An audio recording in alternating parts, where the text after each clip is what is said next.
Bismillahirrahmanirrahim. Elhamdülillah ve salatu ve selamu ala Resulillah və ala alihi və ashabihi ecmain, əmmə ba'd. İstərsən dəvətçi olaq, qardaşlar, istərsən siravi müsəlman, bir məsələ çox önəmlidir. O da səmimi olmaq. Bir müsəlman səmimi olmalıdır. Səmimilik nədir? Səmimilik aferist olmamaq. Səmimilik yalancı olmamaq. Səmimilik danıcı olmamaq. Səmimilik gerçəkçi olmaq. Səmimilik bu deməkdir. Ona görə sələflərdən biri deyir ki, ya necə görsənirsən elə ol, ya da olduğun kimi görsən. Qısacası loruca desəm, ya elm tələbəsi, ya siravi bir müsəlman artist olmamalıdır. İnsan nə qədər səmimi olursa, o qədər o insan islah edici olur və o insan islah olur. Hansı insan səmimiyyətini gizləyir, başqasına nə örnek olmur, nə də o insanın özü islah olmur. Bu məsələyə qardaşlar diqqətlə fikir verin.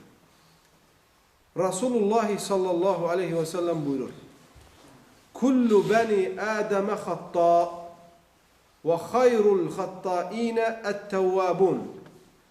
Adəm övladının hamısı xəta edəndir. Xəta edənlərin ən xeyirlisi tövbə edənlərdir.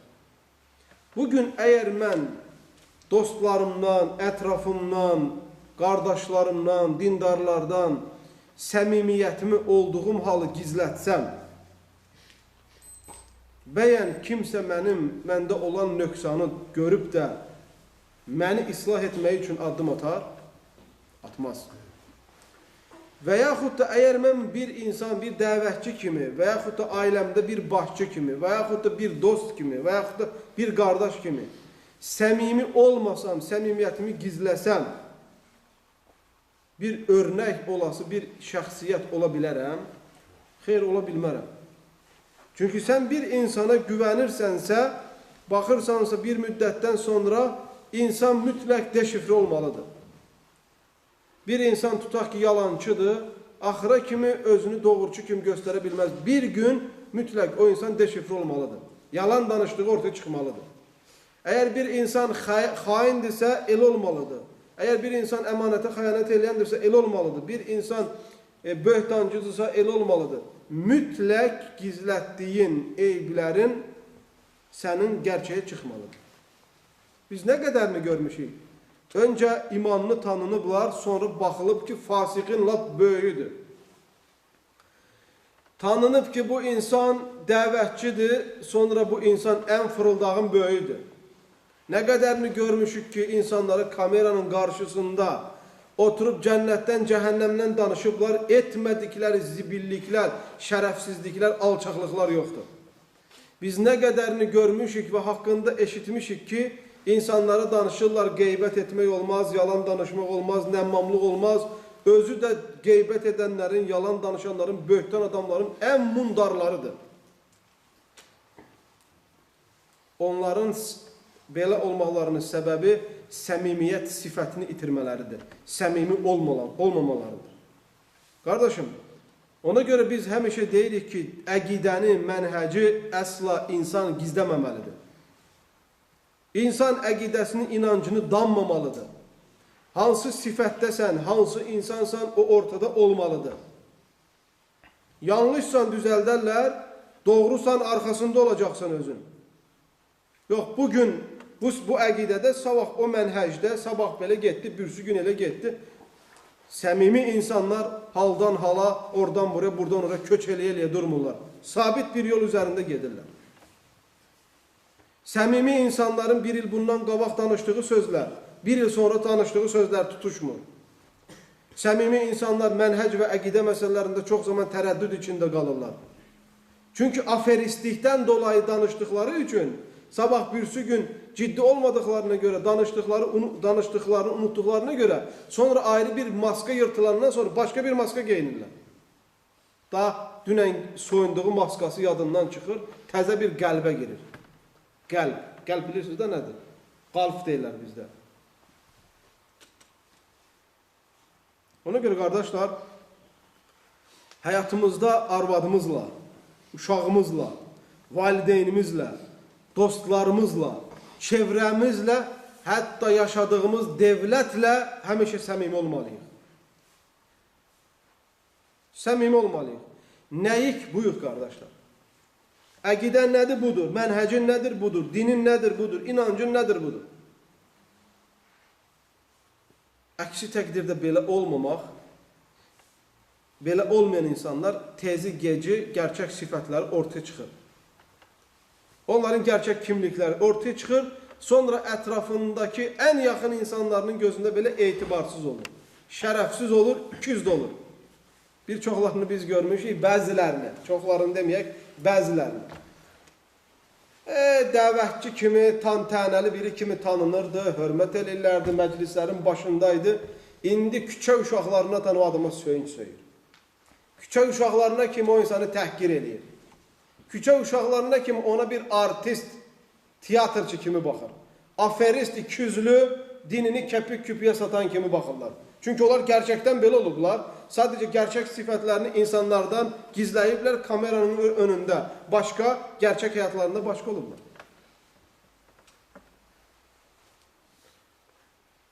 Qarpız deməklə ağız şirinləşmir deyirlər.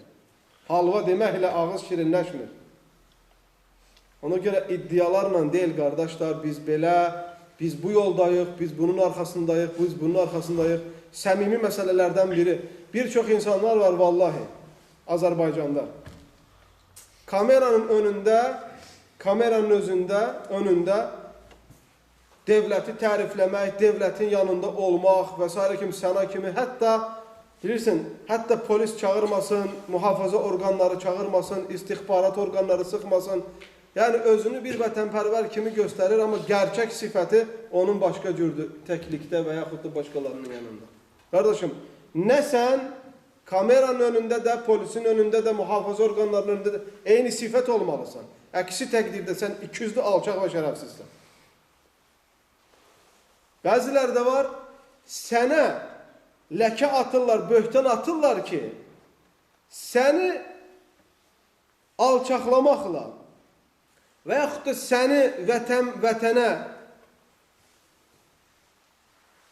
zidd olmağınla və yaxud da sənin təhlükəli biri olmağınla bunu dilə gətirməklə özlərini kimlərinsə gözündə təmiz göstərsinlər deyə belə bir oyunlar da oynayırlar.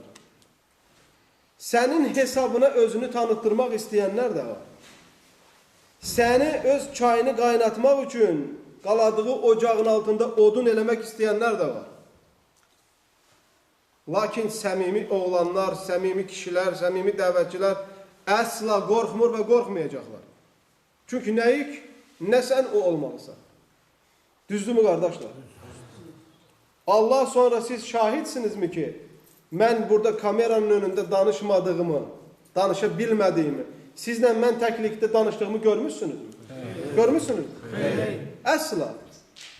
Mənim kimləsə nə sir söhbətim, nə də kimləsə mənim xəlvətdə bir şeyim yoxdur. Burada hamınız oturmuşsunuz.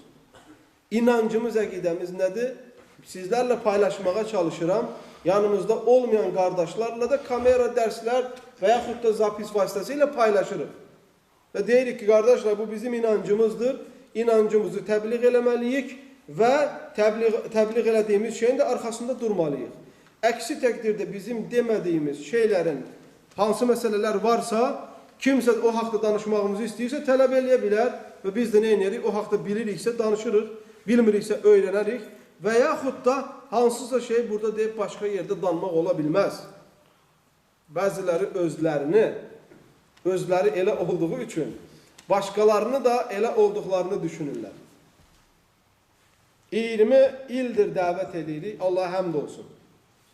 2001-ci ildən dərslərimiz zaps olunur. Hər zaman deyirik əqidə və mənhəc məsələsində sadəcə bir məsələ gətirin ki, o məsələdə iki rəyimiz var, tərəddüd edirik. Xeyr. Çünki mənhəcdən mənhəcə, əqidədən əqidəyə, haldan hala əlhəmdülillah keçməmişik. Bir dənə mənhəc üzərindəyik, əhl-i sünnə vəl cəmaa kitab və sünnəni sələfin fəhmi ilə götürmək. Və təhsil boyunca hər zaman hizbilərdən, ixvanlardan, nə bilim, xavariclərdən, təkfirçilərdən, sufilərdən, şübhəli şəxslərdən həmişə qaçmışım. Həmişə uzaq durmuşam. Nə dostumu onlardan seçməmişəm, nə də onlardan gedib mən elm almamışam. Salamat qalmaq istəmişəm hər zaman. Dostun çoxluğu, sayın çoxluğu önəmli olmayıb mənə görə. Səmimi insanların yanında olmağım mənim üçün həmişə şərəf olur. Səmimi insanların yanında olmağım. Bir dənə əhl-i sünnənin əqidəsinə müxalif olan insanın yanında bir gündə olsa mən vaxt keçirməmişəm. Tələbə olsun, müəllim olsun, bunun heç fərqi yoxdur. Yazdığımız kitablarda da, iştirak elədiyimiz tərcümələrdə də, danışdığımız dərslərdə də hər zaman eyni əqidənin, eyni mənhəcin üzərində getməyə cəhd göstərmişik. Əksi təqdirdə bunu deyənlərin doğrusunu gəlib sübut eləmələrini tələb eləmişik. Baxın qardaşlar, çox səmimi olmamız lazımdır. Bugün Azərbaycanda olan fitnə. Nə üçün Azərbaycanda deyirəm, Gürcüstanda demirəm? Gürcüstanda fitnə yoxdurmu? Gürcüstanda da var fitnə. Amma Gürcüstandakı fitnəkarlar hamısı onların, hamısını onların toplasan, hamısı birinə dəymir. İçlərində bir düzgün, dürüst, fitnə əhlindən bir dürüst bir insan yoxdur. Fasiqlikdə və alçaqlıqda həddini aşan insanlardır və onların Gürcüstanda olan əhl-i sünnəyə təsiri də yoxdur. Amma Azərbaycanda fitnə əhli çoxdur. Ona görə bugünkü gündə ən belə fitnənin başında olanlardan, ən fitnəyə səbəb olanlardan elə bu elm adı ilə danışanların bəziləridir. Sizin xəbəriniz varmı ki, bu fitnələrə görə, sözlərə görə insanların arasında tələbələrin içində səmimiyyətin azlığı və itdiyinə görə insanların gözündə tələbələr nə qədər etibarsızlaşıb, məscidə getmək istəmirlər. Kimin cəmaatındansan, kimin hansı tələbə haqqında nə deyirsən, filan şəxsiyyət haqqında mövqeyin nədir? Qardaş, məscidə getmək istəmirlər. Evdə duracam deyir, işimə gələcəm, evimdə oturub namaz qılacam. Özünüz və şərinizi məndən uzaq tutun deyirlər bu millət. Halbuki məscid İslamda müsəlmanların mərkəzi sayılır. İbadət etmək üçün, gəlib qəlblərinin rahatlığını tapmaq üçün, əmin-əmanlığı, sülhü təmin etmək üçün müsəlmanların toplandığı bir mərkəzdir məscid, ibadətxanadır. Amma o qədər fitnə baş alıb gedib ki, qardaşlarımız, Azərbaycanda olan səmimi qardaşlarımız, siravi insanlar kimdən elm alasıdırlar, kimi təsdiqləyəsidir, artıq bilməyən bir vəziyyətə gəlib çıxıblar. Məscidlərdən soyublar, insanlar bir-birinə şübhə ilə yanaşır və bəzi başda oturan fitnəkarlar da öz şəxsi həyatlarını yaşayırlar. Arvad, uşaq, yemək, içmək, biznes yerində, kef damaq, restoranlar, dəqiqədə bir dənə WhatsApp-la quş buraxırlar. Nəsihət yox, quş buraxırlar. Fitnə buraxırlar, otururlar şəxsi həyatlarında keflərini çəkirlər. Amma insanlar, qardaşlar isə bir-birlərini qırırlar.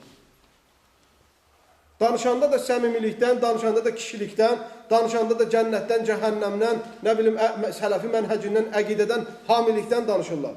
Ayıbdır bu. Adam yalan danışmaz. Bu, əhl-i sünnənin mənhəcindəndir ki, sən yaşadığın ölkədəki insanların halından xəbərin olmalıdır. Oradakı insanların qəlblərini birləşdirməyi bacarmalısan, qəlblərinin birləşməyi üçün cəhd göstərməlisən.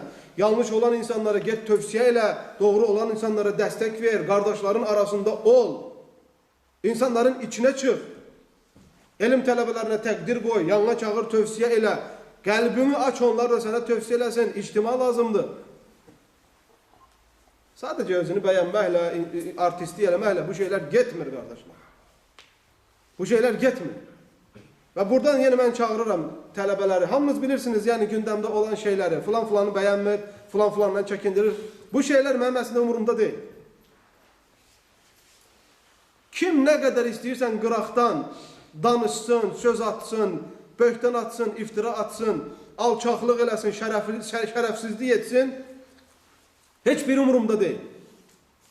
Heç biri umurumda deyil. Nə də umurumda olmayacaq. Ona görə ki, səmimi olmayan insan hörmət etməyə, təqdir etməyə dəymir. Səmimi olan o insanlar üçün qəlbimiz tamamilə açıqdır, heç bir fasilə vermədən. Bugün kardeşler, siz bakın dəvətin başında olan tələbələrin bugün en çok səmimiyyətə ehtiyacları var. Kardeş olmağa ehtiyacları var. Bir kürsünün arasında gelip söhbət eləməyə ehtiyacları var. Tələbələrin parçalanmağı yaşadıkları devlette əmin-amanlığın pozulmağının səbəblərindəndir. Siz bunun farkındasınız mı? Vallahi təkfirçilərin, xavaricilərin, başqa əhl-i sünnədən kənar olan firqələrin çoxalmasına səbəb bugünkü gündə dəvət edən tələbələrin arasında olan fitnələrdir səbəb. Kardeş, gedirlər, Türkü var, Rusu var, oyu var, buyu var. Bu tələbələri görürlər ki, aralarında səmimiyyət yoxdur, küzlülük var. Tələbələrin arasında böhtan, yalan dolu sözlər var, artistlik var. Deyirlər, bunların nə cümlətən, nə tafsir, bunların heç biri mənə lazım deyil. Gedirlər, Türkünə qulaq asırlar, Farsına qulaq asırlar, filanına qulaq asırlar, Rusuna, İngilizinə. Və bu insanlar doğru mənhəcdən gedib, xarab insanlara doğrudan yem olurlar. Bu dəvətçilər bunu niyə düşünmür ki? Nə üçün düşünmür? Bugün Azərbaycanda təkfirçilərin çoxalmağının, məscidlərin azalmağının, bir çox məscidlərin də təkfirçilərin mərkəzi olmağına görə bağlanmasının səbəbi elə bəzi tələbələrin törətdiyi fitnədir. Səbəb buna. Elə o fitnəkarların bugün ortaya düşüb sələfi adı ilə, mənhəc adı ilə insanları aldatmasıdır vallahi. Əmin olun bundan. Özünüz bilirsiniz, gedirik, gəlirik Azərbaycana. Bəzən işlərimiz var, bəzən gedirik, sənət dalı ilə orada gedirik, gəlirik və s. kimi müsəlmanların halını görürük orada. Acınacaqlı bir vəziyyətdir. Ondan da danışırlar, devlətimiz, devlətimiz, devlətimiz. Sən milləti parçalamaqla, insanların qəlbini birləşməkdən uzaq olmaqla, sən devlətin içindəki əmin-amanlığı pozursan axı. Sən devlətin içində orada yuvaların olmasına səbəb olursan axı. Bir problem var burada kardeşler. Bir problem yoktur. Herkes birbirini sevir. Hərə öz işində, hərə öz gücündə, hərə ailəsində, məscidində namazını qılırlar, çıxırlar, gedirlər. Söndür telefonu. Söndür telefonu. Bir problem yaşayanınız var. İşləyirsiniz. Bir tikə çörək kazanırsınız, ailənizlə gəlib paylaşırsınız. Əzan oldu, namazınızı qılıb çıxıb gedirsiniz. Dəfələrlə sizə deyirəm ki, qardaşlar, oturub məsciddə kiməsə əl açmaq, sədəqə yığmaq, zəkat yığmaq, onun bunun hesabına yaşamaq olmaz, düzgün deyil. Canın var, qanun var, get işlə. Mən sizi gəlib toplum boşu-boşuna məsciddə görəndə nə deyirəm? Çıxın, gedin, işləyin. Dinimiz budur. Və çalışırıq, islah eləyək qardaşları, nəsiyyət eləyək, dəvət eləyək, bununla islah olsun.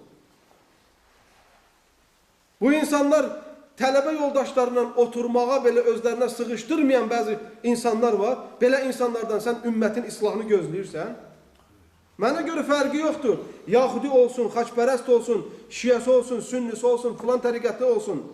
Əgər söhbət eləmək istəyirsə, məsələni araşdırmaq istəyirsə, biz hər zaman onlarla dini mübahisə etməyə, məsələni uzlaşdırmağa həmişə hazırıq. Və bunu biz dəfələrlə edirik.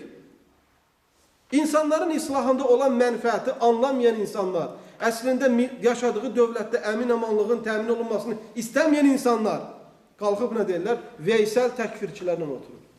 Vallahi, içinizdən xavaricə qidəsini daşıyan bir insan görsəm mən onu dərsində oturmağa icazə vermərəm. İlla icazə verərəm ki, əgər gəlib desə ki, mən gerçəkləri öyrənmək istəyirəm. Bəzilərini cırır, patladır həsəd baxıllı. Patladır. İçi yanır, tökülür. Öləcəklər elə belə yana da. Partiya. Allah bu dini ixlaslı insanların əli ilə qaldıracaq və bu din səmimi insanların inşallah göstərdiyi cəhdlə müsəlmanlar bir araya gələcək. Və əslində bu şeylərin olması, qardaşlar, səmimiyyətin olması, insanların islahı, qardaşları bir araya toplamaq, insanlara doğru əqidən təbliğ eləmək, yaşadığın ölkədə əmin-amanlığın təmininin bir hissəsidir. Bunu başa düşmək lazımdır. Allahu aləm və sallallahu aleyhi ve sellem və barik alə nəbiyyə Muhammed.